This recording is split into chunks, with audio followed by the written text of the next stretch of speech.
Hello everybody, my name is Offbeat Outlaw. Welcome back to another video, and today we're gonna be doing something special. First of all, we are experimenting with the lighting because one of my lights blew a bulb. Now I've got a new one and it's way brighter than my old one. It's really goddamn annoying. But today we're gonna be doing some D&D hot takes, and for the occasion I've got myself a cup of hot beverage because it's coming in spicy. Yes, today we're gonna be doing some D&D hot takes. A hot take is an opinion that maybe not a lot of people like, or is contrary to the popular one. Maybe I am on popular opinion with some of these. In case I am, give me a like and subscribe. Oh yeah, here's a reminder, 50% of my viewers aren't subscribed. Look at this randomly pulled, cherry-picked metric from one of my best videos that indicates that I'm a growing channel, but this is me guilt-tripping you into hitting subscribe. Anyway, we're gonna be doing some D&D hot takes today, so let's get into it. If you are offended by anything I'm about to say in this video that's about a D&D hot take, please go and touch some grass and say hi to your family.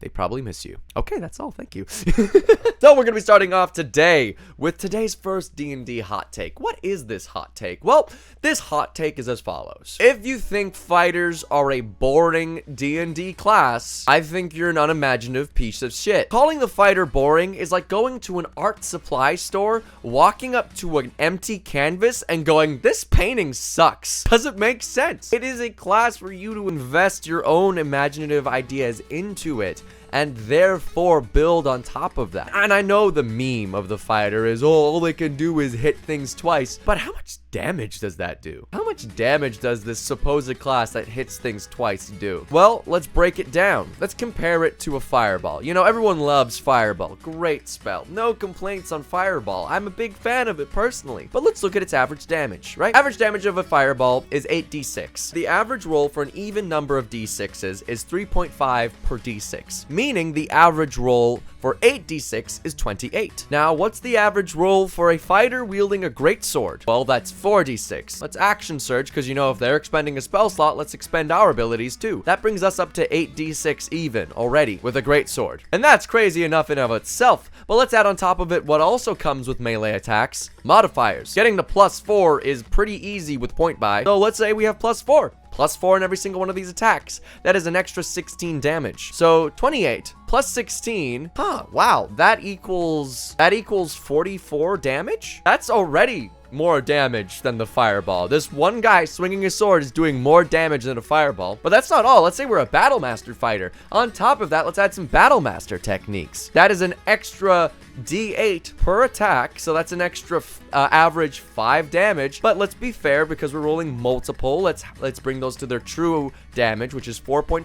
4.5 times 4 equals plus 18. So 44 plus 18, 62. 62 damage. This random fighter wielding nothing but a sword and a big truckload of balls just did more damage than a fireball. Isn't that cool? Like, doesn't that excite you? The idea of just this random individual wielding a sword, taking the toothpick out of their mouth, flicking it to the side, grabbing their sword, and going to town on these people? The fighter allows you to flavor and change. Like, think about, how do they swing? How do they fight? Are they methodical and slow? Does every strike like the crashing wave of water? Or are they fast and choppy like a massive muscle just swinging this hunk of metal around? There's so much interesting stuff you can do with fighters, and people calling them boring is just, I'm just like, well, maybe if you don't think, I guess it's boring.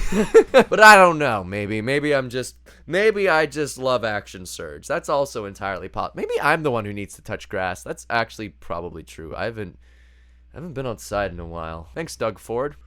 Anyway, next D&D hot take. I think sorcerers suck. I think they're bad. Their only class feature that was exclusive to them before Tasha's was meta magic, and now it's no longer exclusive to them and was rendered to a feat. They only have one exclusive spell, being Chaos Bolt, and it's pretty okay. They're just not as good as the other spellcasters, or interesting. Their spellcasting modifier is charisma, but they're not the best charisma caster. And it doesn't even make sense. Their magic comes from within them. Why is it charisma? Why are they charming because their magic comes from within? It doesn't make sense. I don't don't get it. Ugh. Sorcerers, you confuse the shit out of me, man. I just don't understand sorcerers. Sorcerer mains, I really feel for you, though. I really do, because there was a time when sorcerers were really, really good in 5th edition. Just not now. It sucks, but times change, old man. Next thing, next hot take. What else? Do I have any other spicy opinions about Dungeons and Dragons? Oh yeah, the point of being a dungeon master is not to kill your players. This shouldn't be a hot take, but it is. Like, you're not supposed to try and kill your players. You're supposed to give them a challenge, which means the potentiality for failure, but I can always kill my players. If I want to, I can just be like, wow, a Taras magically appears from the ground. But that's not fun for me, nor is it fun for them. Stop trying to kill your players. It's weird. Give them a challenge, make the potentiality for death there, but don't kill them, you know, just for fun. It's weird. I know a whole bunch of dungeon masters. I need my players to know that death is possible, so I kill all their players in the first session. I'm like, wow, that's a one-way ticket for me to never play with you again. That's shitty. Like, what if I like my character, for fuck's sake? What if I'm attached to them? Heaven forbid I wrote a good backstory for them. If you kill your players in the first session, you're just inviting me for the next time I play with you to make the most stupid build possible so I can kill everything, kill your NPCs, kill your town, blow up your house, and take a shit on your mattress. That's unrelated, but I think it's important all the same. Don't kill your players. Oh, also, another D&D hot take on death. I don't actually really believe too much in killing your players. And if anyone's watched 7C 6 Idiots, you've probably understand what I'm saying when I say this, but like, death should not be, in my opinion, the worst thing possible in Dungeons and Dragons, right? Especially when there's confirmed afterlife, gods, religions, magic, right? Like, there's so much interesting stuff in Dungeons and Dragons that confirms that death is not the worst thing that can happen. You can be tortured for eternity in hell. That's real in Dungeons and Dragons. Regardless whether or not you believe it's real in real life, that's real in Dungeons and Dragons. There's a hell. There are demons, and they want to fuck you. Not in a good way, or maybe in a good way. Depends on the demon, I guess. All the same, death isn't the worst option. There are way, way worse things that can happen to you. So I believe when your players die, give them consequences. There comes a few times when, if they die, it's their own fault. For instance, one of my players in my 7C 6 Idiots campaign, I give them these magic items called charge stones. They're my own magic system that allows you to use special abilities as bonus actions that also consume your action. Think of them like specialty smites in a way. I give them out to my marshals to make them feel cool, but not actually affect the overall damage scaling. And sometimes give them some more special effects, because, you know, mechanics are fun. All the same, these charge stones are like kind of like high energy volatile uranium, right? And one of my players in this campaign that I DM every Monday at twitch.tv/Offbeat Outlaw broke his axe that had one in it, and in order to escape being attacked by 8 guards, took out his pistol and shot it. It was a high attack roll and it was high damage. As a result, it burst the stone, which in turn released the nuclear energy basically inside of it, which I'd already shown them. They'd already blown one up intentionally to blow up a temple. So naturally, when he did this, I'm like, that's gonna destroy a lot. And so it did. 100-foot radius explosion. Dex save to potentially deal half damage, I guess. It dealt 30 D10 damage. Somehow he didn't die outright. He was a half-orc, and he had endless endurance. He was 2 hit points away from dying outright, which, by the way, relentless endurance does not cover for. If you are killed outright, relentless endurance will not bring you back up. It says that in the feature. But one of the other players was caught in it, and they died. So I didn't kill them.